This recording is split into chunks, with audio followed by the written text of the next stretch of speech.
Isang mapagpalang araw muli sa atin mga kabalabal. Nandito na naman po tayo para sa ating libreng sakay segment.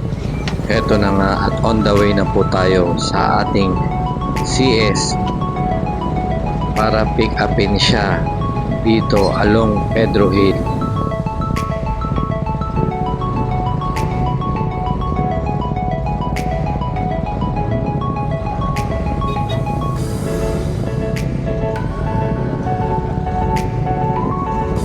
Ito na po pala ang ating pasahero para sa ating libreng sakay sa araw na ito.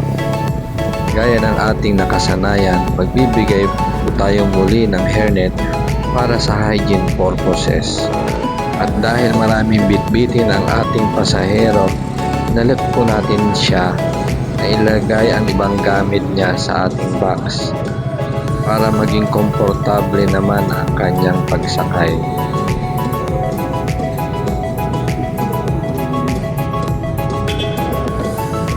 Mapapansin nyo, ng pagsakay ni CS ay agad-agad niyang inabot ang kanyang pamasahe. Ngunit, binalik din po natin agad sa kanya at sinabi kong hawakan niya muna. Kaya mga kabalabal, ihatid na po natin si ma'am. Let's go!